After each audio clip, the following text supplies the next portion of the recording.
শিলিগুড়ি শহরে অবৈধ টোটো চলাচল বন্ধ করার দাবি জানিয়ে শিলিগুড়ি মহকুমা শাসকের দফতরে স্মারকলিপি প্রদান করল দার্জিলিং জেলা সমতল and Jalpaiguri E rickshaw welfare association. বৃহস্পতিবার শিলিগুড়ি মহকুমা শাসকের দফতরের সামনে বিক্ষোভ প্রদর্শন করে স্মারকলিপি প্রদান করা হয়।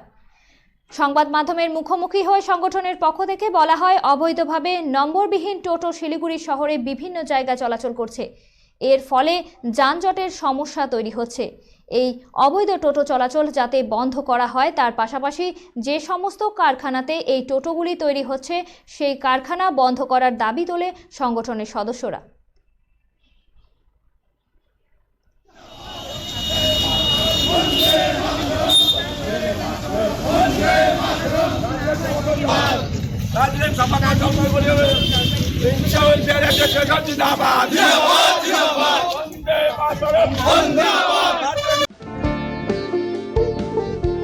এই সময় আনন্দের মুহূর্ত,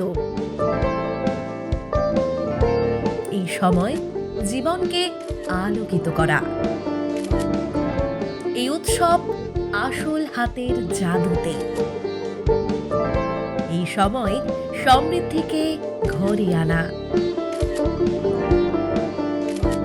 Senco gold, gold and diamond, RRN road, old post office পাড়া সাউথ, কোচবিহার।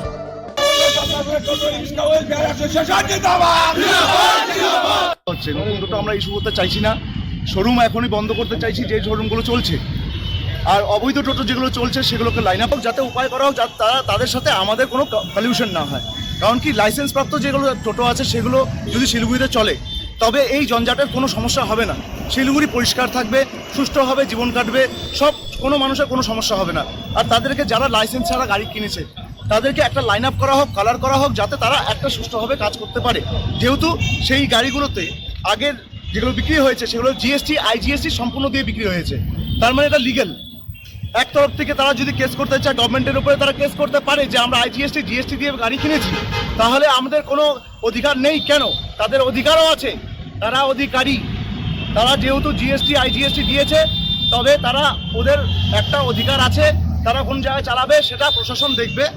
সেটা আমি তাদের কাছে অনুরোধ করবো, সেটা যাতে ওনারা এই ব্যাপারটা নিয়ে ভাবে, আর যাতে নাম্বার ছাড়া টোটোগুলোকে একটা ওয়ে করা হোক, তারাও চালায় চলে খায় আর আমরা যাতে চলে খেতে পারি।